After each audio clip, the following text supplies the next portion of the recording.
is the coming revolution in higher consciousness. Listen now to Elizabeth Clare Prophet, educator, author, and authority on the most exciting story of our time, the coming revolution in higher consciousness. This week, Elizabeth Clare Prophet delivers part 2 of the 3-part series on freedom of religion in America, an impassioned defense of our most sacred freedom. In part 1, Mrs. Prophet talked about the necessity for the freedom of conscience. Today, Mrs. Prophet will discuss the threat to freedom of religion from the anti-cult movement. This is a day when we celebrate our freedom by acknowledging that its source is divine, that God has seen fit to prosper this nation, to dedicate it, to call us together from the 4 corners of the earth, to assemble us that we might be the embodiment of freedom. A living flame, a living fire. This is why we are here. This is why we strive. This is why we go through everything we go through, whether it's for our livelihood, for our children, for our nation, because we are here for one purpose, to be the embodiment of that light. In the last 2 decades, an anti-cult movement has arisen, which has been formed to control and destroy religions that deviate from what they hold to be acceptable. When men start playing God and determining what is acceptable in matters of conscience, all people should be alarmed. At the same time, we have witnessed the rise of the political power of certain fundamentalist religious groups. For some people, the bottom line of these trends is loss of all freedoms, not sometime in the future, but right now through deprogramming. Wendy Hallander was kidnapped 3 times by her parents, once for 85 days, and on each occasion she returned by her free will to the Unification Church. It doesn't matter whether or not I agree with the Unification Church, its leader, his teachings, the Methodist or the Baptist. I agree with the right of Wendy Hallander and all followers of this or that church to absolute freedom of conscience. And I believe it is my responsibility to foster and engender right education of the heart, so that Wendy Hallander will have all of the means at her disposal to properly assess and make a right decision. And I'm not talking about indoctrination through education. I'm talking about exposure to the entire field of ideas, East and West. Arthur Roselle, a member of a new religion, was visiting his parents when he was seized by several men, thrown to the tile floor, tied and placed on a cot. He remained tied up for 3 days while deprogrammers worked on him in shifts. And as often happens in Soviet psychiatric prisons, they even threatened to subject him to a series of injections if he did not cooperate. In the United States of America today, this is happening. In June of 1983, Robin George was awarded $32.5 million from the International Society for Krishna Consciousness. It was believed to be the largest award by a jury against religion ever granted in the state of California. Julie Christopherson Tichborne was deprogrammed and subsequently sued the Church of Scientology and was recently awarded $39 million, the largest amount ever awarded for punitive damages in Oregon. How did all this come about? Well, it began in the late 60s and early 70s, when many young Americans began to join new religious movements that became known as cults. Their commitment to such organizations as Children of God, Church of Scientology, the Unification Church, and the International Society for Krishna Consciousness, to name some of the best known, came as a shock to their parents. Many of the parents were unwilling or unable to accept the fact that their children were selecting lifestyles and religions different than they would have chosen for them. The parents were not willing to grant their children, frequently young adults, the freedom they had enjoyed while growing up, or even the freedoms vouchsafed to them by the constitutions. The parents' shock was compounded when they went to local authorities for assistance and ran right into the First Amendment. First, the parents tried to claim that their children were runaways or missing persons or even kidnapped, and discovered that local authorities did not have jurisdiction. Then, in order to circumvent the jurisdiction problem, they claimed that their children were members of pseudo-religions operated by a few malevolent leaders for personal gain, and therefore beyond the protection guaranteed to legitimate religions. Or they tried to say that their children were victims of hypnosis and mind control that was, in effect, a new form of mental illness. That didn't work either. Generally, they were told that what was or was not a true religion could not be decided at a local level. Frustration frequently turned to outrage. But the anti-cult movement became more sophisticated, learned the ropes of bureaucratic wrangling, developed a network of organizations, and was able to translate its personal troubles into a public issue. By 1976, Senator Robert Dole of Kansas held an unofficial hearing on cults. While the meeting was unofficial, it gave the movement a certain credibility. That was not enough for the anti-cult movement. Shortly thereafter, the president of the first national organization of anti-cult associations bitterly reported that not only was the government unwilling to go after cults, but that it was even unwilling to support the parents' efforts. Take note now of the wearing away of the individual's sense of the four sacred freedoms. The anti-cult movement did not move in with universal acceptability. It had to work and wear down and then begin to lie and misrepresent and coin words and a whole analysis of psychology, and by continuing to wear away by threats of what was happening to people, by fear itself, they slowly got greater numbers of Americans to agree with them that in some instances, freedom of religion, the First Amendment right, should be denied. This is not after the heart of Solomon. This neglects the prophecy and the work of the Lord that followed Jeremiah's preachments. We ought to know our history and see the consequences and understand this erosion.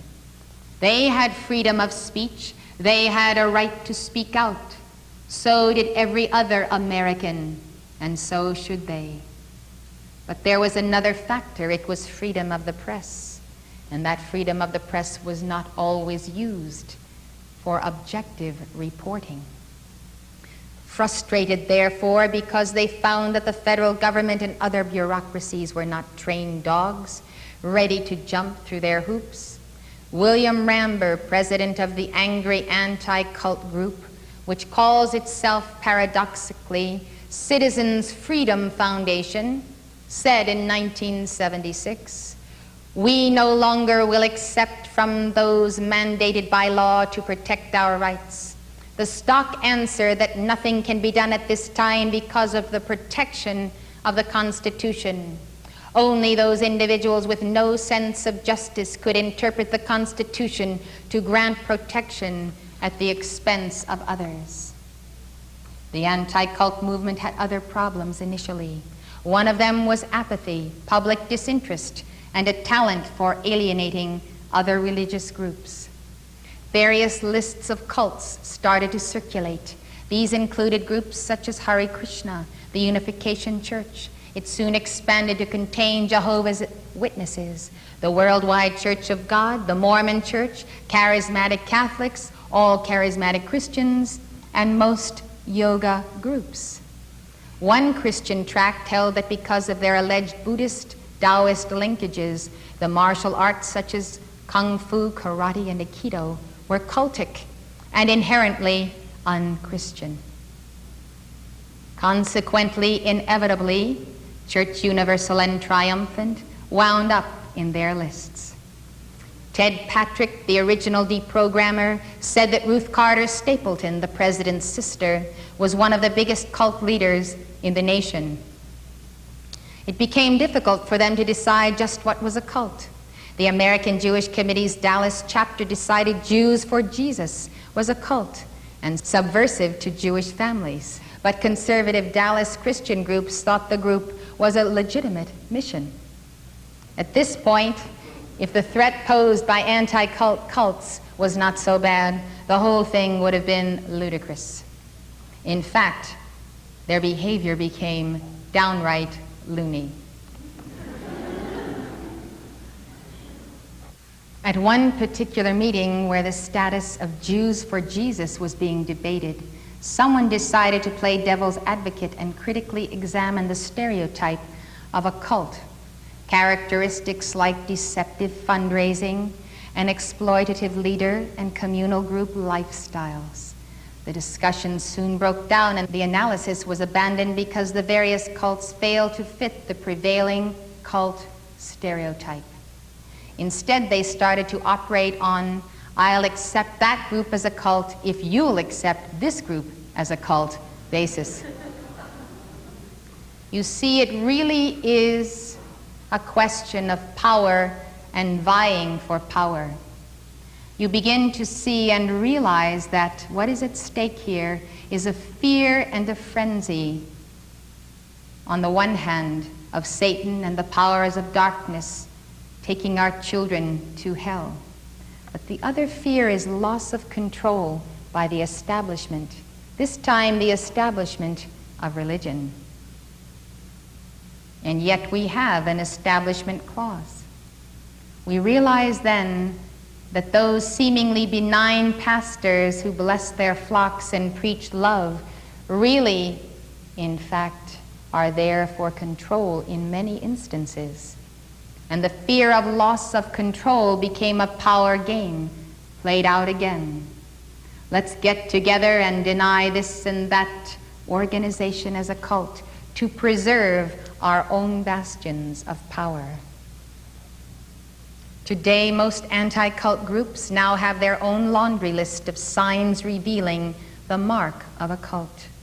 The anti-cult movement kept broadening the category of cult to include groups such as Christian Scientists. They soon became associated with the deprogramming of Catholics, the Greek Orthodox, and people who had not joined or elected any religious group at all, including in one case the daughter of a woman who claimed her daughter's fiancé was exerting too much psychological influence on the daughter, and in other cases children who had embraced socialism or lesbianism. When one of the anti-cult movement newsletters reprinted an expose of various electronic pastors, it seemed they were going to take on the television evangelists. Who then will be left outside of this labeling of cults but me and thee? Closely associated with the anti-cult movement was a network of deprogrammers. The first and most famous deprogrammer was Ted Patrick, the man who coined the term and who relentlessly promoted its logic and practice, despite lawsuits, court orders, and imprisonment. The phenomena of deprogramming began in 1971 as an ad hoc vigilante response to the proselytization activities of the children of God. By fall of 1971, Patrick had resigned his position with the state of California to work full-time as a deprogrammer, and by 1972 he was actively seeking deprogrammings on a nationwide basis, building a clientele and working with a small group of assistants and apprentices who handled the increasing demand. There's no question that money was a factor. Reportedly, Patrick and other deprogrammers routinely charged from $10,000 to $50,000 for deprogramming a single cult member. Patrick had held a variety of unskilled and manual jobs, including numbers runner, chef, masseur, undertaker's assistant, barber, and truck driver, was unemployed between 65 and 68, and later worked as a community representative for the state of California, during which time he earned between $12,000 and $13,000 a year. By 1975, he was reporting an income of $71,000. In 1977, his checking account revealed deposits of $97,000, even though he spent only 4 months out of that year in jail. Attorney for the Christian Legal Society, Barry Fisher, explains, "It's a huge industry and one of the real organized crime conspiracies in this country that neither the federal or the state government would ever do anything about. There were networks of people all over the country, safe houses, all kinds of people participating in the kidnapping and the hiding of people. Judges also play a part. They would begin with the ex parte conservatorships, where there's no notice given or opportunity for the person being placed in a conservatorship to defend himself. You wake up one morning and you have a conservatorship over your head. And this judge participated in the secrecy of their chambers. The cops execute it, arrest someone, turn them over to these deprogrammers, and they disappear. They're held captive, and the payment for release is recantation of beliefs. I've known people," says this Barry Fisher, "who were held much longer than the TWA hostages were held and subjected to at least as much abuse. There's a relentless attempt to draw out your beliefs and then ridicule them," he says, "and to keep you hostage until you recant them. It's no different from the Inquisition. They don't use sophisticated torture, but people are hit. People have gone through windows trying to escape. There are dogs, guns. I've been involved in several situations where there were armed people guarding the hostage being deprogrammed. It's not clear how many deprogrammings take place per year now. Some reports are as low as 200 to 300, others as high as 2,000 to 3,000. Fisher says although deprogrammings are less frequent, he hears about 2 or 3 cases a week. Here is the example where the people of light, America, do not give liberty to their own. That was the case of the Hebrews. They were not giving liberty to their own. Therefore, they are vulnerable to a hostage crisis. They are vulnerable to the same tactics from without. You ask, why does God allow terrorism and why does he allow our people to suffer? It is because our people have allowed their own people to suffer and denied them liberty, and God is more interested in the lesson than he is in the comfortability of people. We are vulnerable today on many counts, very vulnerable to the enslavement of other powers because we have violated God's laws within. Technically, the term deprogramming is incorrect. You might use the term brainwashing or programming, but certainly not deprogramming, since there is no objective evidence to show that any of the members of these religious groups have ever been programmed. And that is a fact which has been so hotly denied in the media that you may even question it. Neither Dr. J. Gordon Melton and Robert L. Moore, authors of The Cult Experience, nor Anson Shoup and David Bromley, authors of The New Vigilantes, find any evidence of brainwashing. The only ones who find evidence of brainwashing are the deprogrammers who have a great financial and personal interest in the matter, and the anti-cult movement who benefits from the services of deprogrammers without suffering the liabilities. You know, we can all identify with parents. We can identify with ministers. We can see our children getting into activities which we feel are highly detrimental to their own life and soul and their reason for being. And we can come to the obvious conclusion that force or restraint will never teach them, but experience itself will be their best teacher. And so we surrender them to God and we say, because the divine spark is in them, they will ultimately find him. And the law of God is just. And that is the extent of our belief in freedom.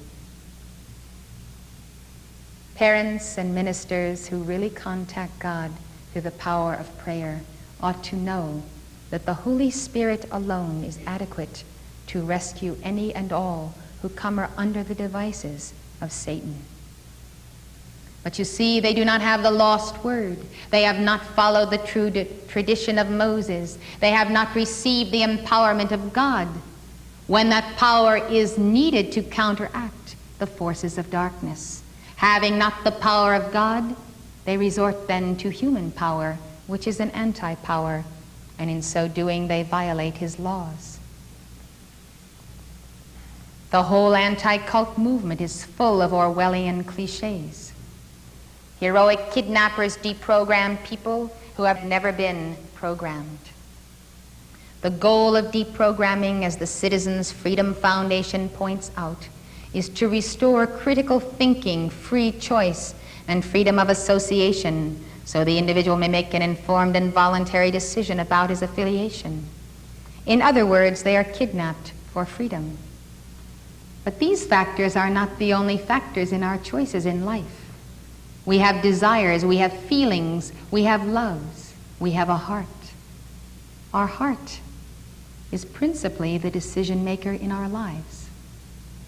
Those who recommend the kidnapping bear such names as Citizen Freedom Foundation, Citizens Engaged in Reuniting Families, and American Family Foundation. The final irony is that while cults are supposed to practice extended periods of indoctrination, sleep deprivation, and low nutrition diet in order to program a cult member, none of which actually happens, and if ever, rarely, these are precisely the kinds of tactics used by deprogrammers. I have never seen a member of an anti-cult movement realize the seething hatred, the bigotry, the fear of loss of control of a family member or a friend. I've never seen them recognize that the spirit they fight is the spirit they embody, and the spirit they embody is that which they see in all others. Strange blind spot comes over them. When I hate, it's all right. When you hate, you have to be deprogrammed. Anti-cult groups make a distinction between benign and destructive cults. A benign cult might be something like a physical fitness cult, and a destructive cult is a non-mainline religious group which has been successful enough to attract members to adhere to its beliefs and teachings. Frustrated in their attempt to gain direct assistance from the government, the anti-cult movement decided to try to use legislation to solve its problems. Beware legislation. It is the people's response to the needs of the land, and it is subject to much abuse, and once enacted, requires a great deal to undo. You are just as free to move forward to promote legislation for the protection of constitutional rights, as these have abused legislation to deprive people of their rights. The courts have allowed deprogramming in two ways: by appointing a family member as guardian or conservator, which gives them physical custody of the person, or by finding not guilty or refusing to prosecute defendants who are involved in a deprogramming attempt. An increasing number of state legislatures are considering legislation commonly referred to as anti-conversion statutes. The bills provide a process whereby a conservator or guardian may be appointed for an adult if that adult has come under the influence of an individual or group which results in changes as described by the particular legislation. The anti-conversion legislation proposed by various states does in fact intrude upon the very core of individual liberties and religious freedom. There seems to be inherent in all of this the concept that all change is bad. And if anyone changes, he is being threatened by irresponsible influences. But we know that change is the order of life, because in order to become God, we must change. We must put off the old man.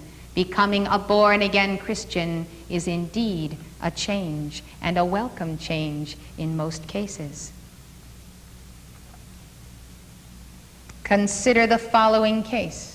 In March 1977, California Superior Court Judge S. Lee Vavuris ruled that 5 adult members of the Unification Church be placed for 30 days in the custody of their parents. Judge Vavuris refused to bar deprogramming during the custody, but ruled that parents must be present at all times, saying, "The child is the child, even though a parent may be 90 and the child 60. The question is, where did this judge receive his education? He himself is indoctrinated by a cult of anti-constitutionalists, anti-Americans, anti-patriots. You see, it begins in the preservation of the spirit of liberty in the first grade classroom. An appeal was filed by the young people, and a California Court of Appeal forbade the parents to attempt deprogramming until the court heard further arguments on the constitutionality of the conservatorship law. On April 12th, the three-judge panel released the young adults from the custody of their parents and allowed those who wished to do so to return to the Unification Church. Many of those who are pushing anti-conversion statutes are religious people, but sometimes unbeknownst to them, they are tampering with the very heart of religious freedom. Many of those who also support these bills are anti-religious individuals who view not just cults or new religions as dangerous, but all religions as dangerous and an impediment to society reaching its full potential. Thus, in the anti-cult movement, we find strange bedfellows. Let us consider a number of bills that have been introduced. Typical of them is an Ohio bill for guardianship entitled "To provide for the appointment of temporary guardians for persons who become incapacitated because of the influence of an individual or a cult." As Christian Legal Society attorney Thomas Brandon noted, an incapacitated person means any person who has undergone a radical change in behavior, lifestyle, habits, thought, mood, perception, or memory. The definition is disturbing in light of individual liberty, whether religious or not. What is incapacitating about a change in behavior? All of us experience changes in thought or mood, and especially in memory. I'm certain that everyone here has at one time or another decided to take up a certain diet or a certain habit or a certain exercise program. We've gone full force with it. We've tried to change ourselves through that, and sometimes we found it has worked, sometimes we found it didn't work, so we abandon it.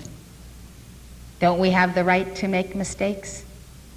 That is a fundamental right of liberty, the right to make a mistake. I have a right to make a mistake. You have a right to make a mistake. We have a right to learn by our mistakes. Let us remember that.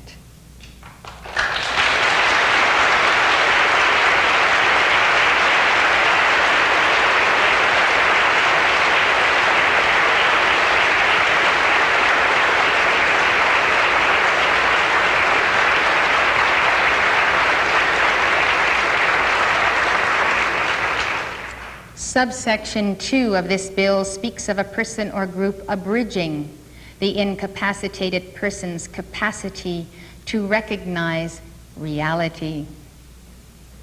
What is reality? As St. Paul said in his first letter to the church at Corinth, the natural man understands not the things of the Spirit. None of us is going to get to heaven if we don't realize that the encounter with Christ produces change, sometimes very sudden change, as in the conversion of Saul, who became the mightiest of apostles. Sudden change as the light from on high. We seek it, we look for it. We try here, we try there. From all of the false pastors and false gurus, we have learned lessons. We have sharpened our minds. We have become less naive. We are ready for the truth, and we know it when we find it. This bill would have allowed any person, association, or corporation to petition a probate court to be appointed a guardian. In 1981, a bill entitled an act to amend the mental hygiene law in relation to the appointment of temporary guardians passed the New York legislature, but was vetoed by the governor. The bill provided for a temporary guardian to be appointed for anyone over 16 years of age, showing that the respondent has undergone psychological deterioration to the extent that he has lost substantial capacity to understand or control his conduct. In order to determine this, the court looks to the following characteristics. abrupt and drastic alteration of basic values and lifestyle, as contrasted with gradual change such as that which might result from maturation or education. Blunted emotional responses, regression to childlike levels of behavior, except ye become as a little child, ye shall not enter in. Physical changes which may include but not be limited to drastic weight change, cessation of menstruation, diminished rate of facial hair growth, cessation of perspiration.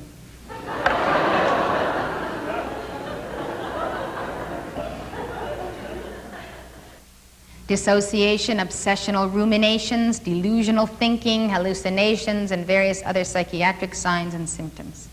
The description in this section of someone who needs a guardian is at best unclear and possibly all-inclusive. Abrupt and drastic alteration of basic values and lifestyle could well describe the experience of conversion to many religions, including that of becoming a born-again Christian. The physical changes could be a reference to such groups as Weight Watchers and pregnant women. Even though the last wave of anti-conversion bills was defeated or vetoed, we can expect a new effort by the anti-cult movement to try this avenue again.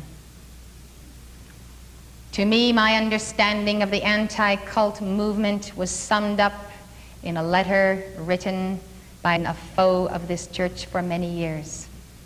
She professes to desire the freedom of her son, a member. But in this letter she said, "I don't care what happens to my son. I want to destroy that church." We find then that in the name of rescuing relatives, the clear subconscious motive in many of those who oppose New Age religions is to wipe out the emergent power of God that is appearing here and there and everywhere, and to see to it that that power does not engulf them and force them to make choices, or, worse yet, to reveal who they really are. While we're at it, we should take a look at religion in the broadest sense. The religion of every man, as Gandhi put it. I fully expect that everyone seated here today has his very unique and precious brand of religion. And I champion your right to have that religion, to form it, to gather ideas and principles, to stand for them. And in your integration with your ideas, you find integration with your God. And the ideas that don't work, you discard, and you take on new ones. And thus every man's religion is evolving, is progressive, must be, by the progressive revelation of the inner light. This is the beauty of having a forum and an opportunity to study the lives of all the saints of East and West, and to not fix truth in one Son of God or one saint, but to see how that truth of the I am that I am has appeared in all ages, in all people. The most amazing thing you find as you seek truth is that people who are problem people, perhaps, have psychological problems, have weaknesses, perhaps would not serve as role models to you for your lifestyle, may have a clear window, an area, crystal clarity in their lives of something very special that they have realized of God. And if you dwell upon that special something, you can add to your treasure of perception of God. I have learned the most wondrous truths and the grandest strengths from people simply because I have not judged them by their weaknesses, but looked for the union they have attained. If I did not seek this way of defining my religion, I should have missed out on some of the richest blessings that I have gained, especially from those who are my students. One learns the most from one's students. And this is something also that the anti-cult movement should realize. They have a lot to learn from their children. We are all free to take the good and leave the bad. And by championing that good, to see the transformation of an individual life.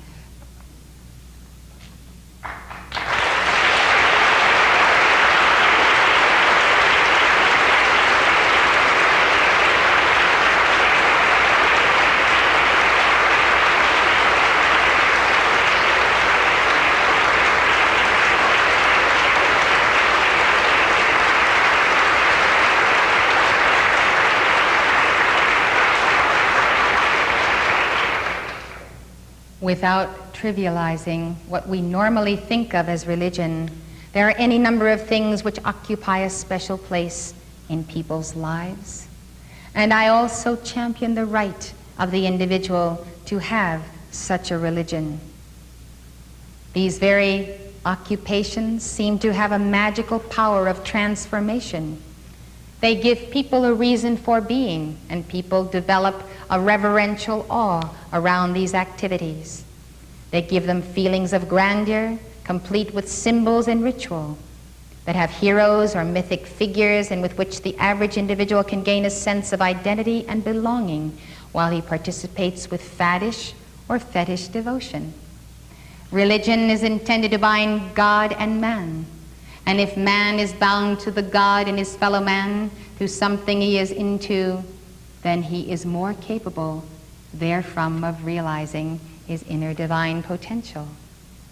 How many of you have seen someone on New Year's Day surrounded by 3 TV sets watching the football games, declaring he was in heaven? Not only is there a cult of sports, there's a cult of physical fitness. People who live to run or surf. They gain their highs. I like it because I know that if they experience a little bit of God in that activity, they're going to seek more of Him. And that's what I like. The seeker is the one who finds. If you don't seek, you never find. If you never knock, the door is never opened. So we all need our openings that lead us on. Marijuana, peyote, cocaine have not only become sacraments in the lives of some, but God's. Why do I champion that liberty? Because I champion the right of free people to denounce the evils of drugs, to preach to those who take them, to offer them something better, to show them how to meditate and feel the same release of light, because one focuses on the chakras. I know of any number of people who have found the teachings of the ascended masters through marijuana. That doesn't make marijuana right. That makes the freedom of the individual to pursue God right. And he learned that marijuana was wrong, and he left it far behind, and it will never tempt him again. That is the point of it. Sometimes we have to experience a little bit of our temptations to be able to come back firm and strong and pass those tests in the next round.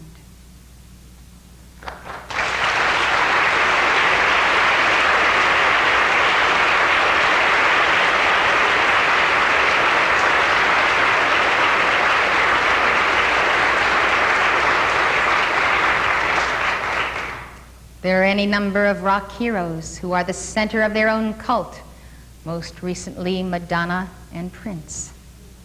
There is the cult of gambling, the gamblers who gamble for the game and not for the winning. Their religion, like so many other men's religions, have become an addiction, enslaving the worshiper. But that is where the prophet, the messenger, the Son of God, the disciple comes in to meet the challenge of delivering the Holy Spirit that will make that one forevermore denounce that darkness and become the liberator of other souls. We know that those who have been imprisoned by darkness have made the greatest speakers for God. They have been made spokesmen for the light. A little taste, and thus they have gone on to become saints. That doesn't make it right. It makes it the way of life in a schoolroom where everyone at some time or another has forsaken the will of God, demanded free will, and now must face the karma of its misuse. This world is a compromised place. No one can deny it. But you see, we have accountability for our own enslavement. And God is found as in no other way, that the way to wean us from anything is to take our little noses and put it into it until we ourselves become sick of it.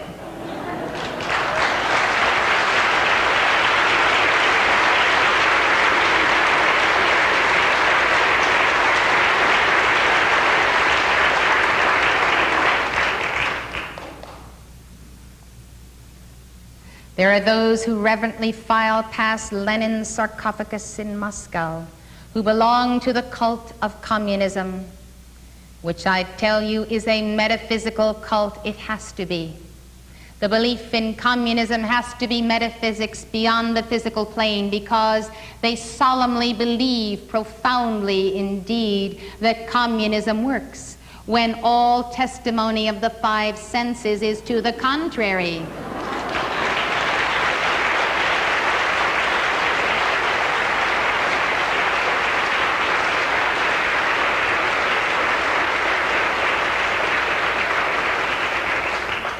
Yes, I believe that world communism is the religion of Satan in our midst, with all of its rites and murders, tortures and imprisonment. Yes, I think it's hell on earth. But I don't intend to force it out of existence. I intend to preach the word and live the example of freedom and show that the way of freedom works better. And I intend to go after the Holy Spirit and Almighty God, to go to the throne of His grace and request His empowerment, that the power of God might defeat it in men's hearts. Why should one form of totalitarianism take over and negate another form of totalitarianism? To what avail? It is the truth, and only the truth, that makes men free.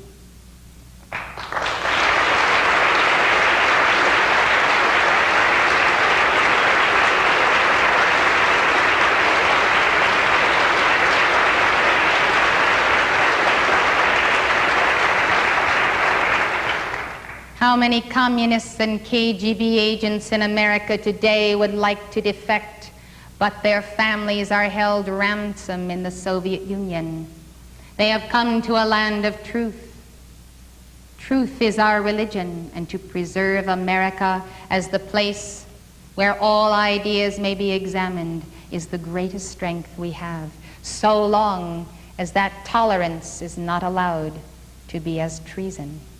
Treason to destroy the very body, the very community which gives life to that freedom. And so they file past the tomb. They pay homage to Marx and Lenin and lesser deities such as Mao, the great helmsman, or Che Guevara. They believe the lie that good and evil are inherent in the flesh and blood of any individual, but good and evil use all of us as we allow it. And this is the fallacy of totalitarianism and its inevitable idolatrous cult. Each of these groups has its freedom of individual choice, and in our society may exercise it, with this one exception: new religious movements and anyone else that the deprogrammers and anti-cult movement decides needs kidnapping and a good deprogramming. The urgency, indeed frenzy, parallels or is reminiscent of the hysteria of Salem in 1692, where, instigated by the accusation of several young girls, a witch hunt led to the hanging of more than 20 people, mostly women, declared to be witches. Amy Semple McPherson was persecuted with an equal, if not greater, fervor. At the height of her career, she was kidnapped, but the Los Angeles District Attorney, Asa Keys, launched a full-scale investigation into charges of conspiracy between Amy and her mother for allegedly misappropriating church funds by staging a phony kidnapping. Newspapers spread rumors supposedly whispered by eyewitnesses who testified that they had seen Amy with the married operator of her radio station, Kenneth Ormiston, during the 5 weeks she was missing. Keyes was ready to begin criminal proceedings, but publishing tycoon William Randolph Hearst intervened on Amy's behalf. and the charges were dropped. We see the power of freedom of the press. We see it used correctly, and we see it abused. We see how one voice that has risen to power in the press and in society, can take one woman down from the cross where thousands have placed her. This ought to teach us that each one of us individually can be the freedom for anyone else in the world, because God in us can do this. Misfortune followed Amy. It was a tragic situation by one so infilled by the Holy Spirit. We should all simply weep that in America there could have been persecution to the death of Amy.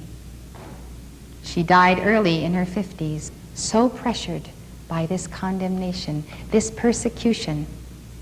It drove her to an intensity of service, giving her life round the clock. And so she was taken into the arms of her beloved Christ, when she might have been here another 30 years. I don't presume to judge the hour and the timing of her passing. But it is an ungodly thing to place upon anyone the hound dogs of darkness, that person cannot survive to embody his ideas, whether right or wrong. Those who embody principles, whether they are for or against us, are really our greatest friends. All who attack us really show us where we have weaknesses, where we must strengthen ourselves, where we must articulate, where we must explain what we believe, and ourselves reconsider and be sure that is what we believe and what we stand on. It is a refining process. What would anyone do without the adversary? That is why God left Satan loose. But you see, when the adversary is allowed to destroy the one individual, we have lost the perspective. They don't play by the rules of the game. It's not fair and square. Everyone has a right to say what he's going to say, but not to murder by character assassination, by tension, by the buildup of energy through the misuse of the press, the media, and the courts. And so the press constantly headlined her misfortunes, an attempted takeover of her movement, the antics of David Hutton, to whom she was briefly married, and her legal battles. She was thoroughly disgraced and exposed in the press, and yet she went on, never relenting in her healing mission. At one time, she had 45 legal actions pending against her. Where ordinary people should have collapsed, she endured to the end, because she was infilled with the very living presence of Jesus Christ. Guy and Edna Ballard of the I Am movement not only found a hostile press, but after Guy passed on, Edna was indicted and convicted for the fraudulent solicitation of funds and was forbidden the use of the mails. An outrageous act against a religion in this United States, only to have the findings of the case reversed by the Supreme Court in 1946, after the damage was done by the press and the courts, and people fled the movement because they did not want to be associated with the adverse publicity. During the proceedings, the teachings of the I Am activity were placed on trial. The teachings themselves were on trial. The anti-cult movement today is reminiscent of the witch hunts on the one hand and McCarthyism on the other. What would happen if we took the anti-cult movement and put them in a time machine and sent them into the distant past? Would some of their chief concerns seem as reasonable when viewed from the perspective of history, such as the preoccupation of young people joining a religion outside of the faith they were born into? Would the anti-cultists have approved of Abraham, whose father Terah served other gods? Abraham listened to the voice of the Lord in defiance of his father. In fact, according to Jewish tradition, he denounced his father and cast down his idols. And then after his father died, he suddenly left his native land, his father's house and his country, to go off to some land which was as of yet undesignated. Sometimes we have to cast out the idols in our own families and in our own homes. This Abraham did, and because he did, we are here. Supposing when the Lord God spoke to him and called him, he said, I must be an obedient son. I must not have sudden changes or snappings.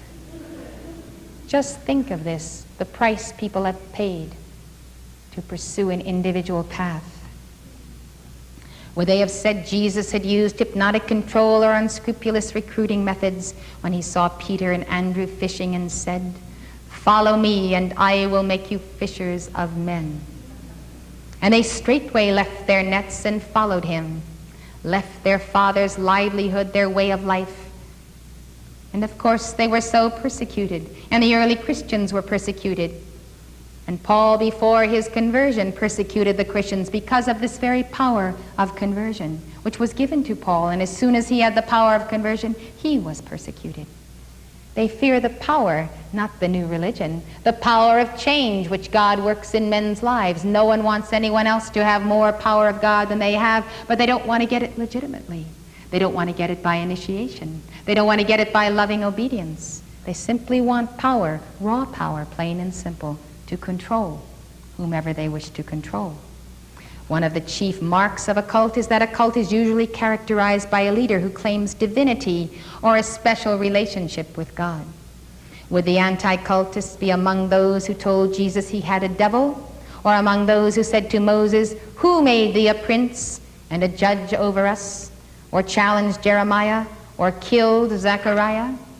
According to one of the theories of so-called brainwashing, cult members are subjected to the wiles of the cult and have a sudden conversion, this snapping process, a definition that one Protestant minister likened to the snapping of St. Paul.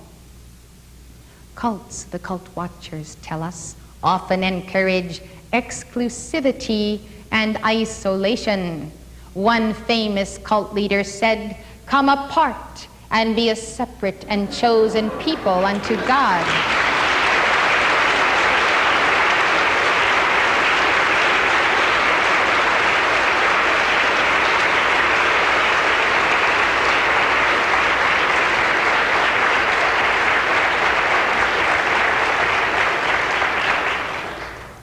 What is the actual case is they don't like it when we pack up our tents and take our light and draw a circle around ourselves and say, you may not have this light that formerly you gained from us in an ill-gotten manner. You may not have the light that you have lived on, vampirizing that light from us. We will go and we will take our light unto ourselves, and you may have the same light when you submit to your God. That is what they really resent about exclusivity, because it is a loss of the control of the light bearers, who when left apart in society must now defend themselves against hundreds and thousands, whereas in unity and in the community they have strength. Therefore, would they consider exclusive the Essenes, the Israelites in the Sinai, the Buddhists in the monasteries of Asia and the Himalayas? Or could this be a veiled reference to some of the better country clubs in America? And then they claim the cult may be found to be exploiting its members' finances. This charge is so broad it's difficult to tell just who it refers to. But we could make a list, and at the top of it we could put the U.S. Treasury, the Federal Reserve System, Congress, the leadership of both parties, the international bankers who have been exporting capital and with it jobs to second and third world nations, building up the armaments of the communist bloc, creating a potentially catastrophic economic situation called the debt bomb. Certainly this cult has much to do with the decline of the American farmer, the periodic rise and fall of inflation and recession, and it could be a reference to the Vatican Bank. Another mark of cults: members may be guarded, vague, or secretive about beliefs, goals, demands, and activities. Whatever happened to the right of privacy? It is a natural reaction to be on guard in the face of people trying to destroy your religion. Your religion is the most intimate and sacred part of yourself. It is locked inside of your heart and your soul.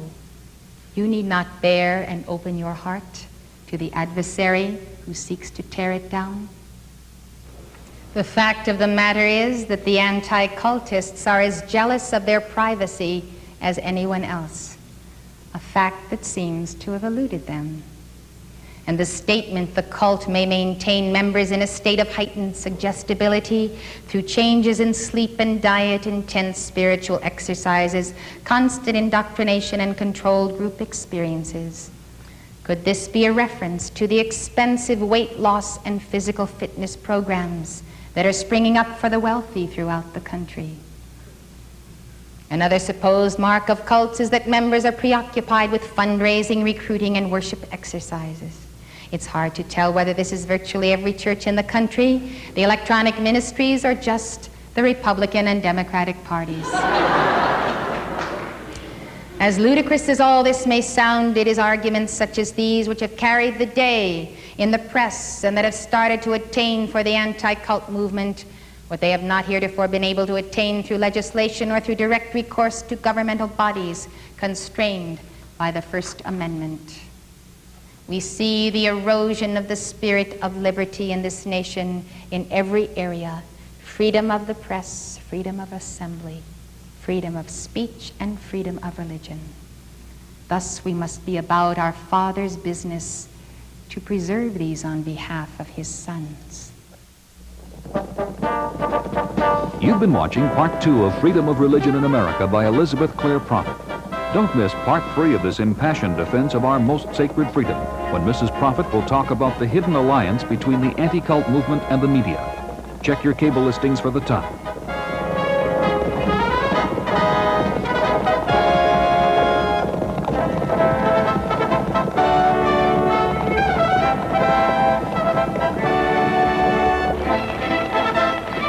The preceding public access program has been presented through the assistance of Church Universal and Triumphant, Box A, Malibu, California, 90265. If you would like to know more, call this number or write this address.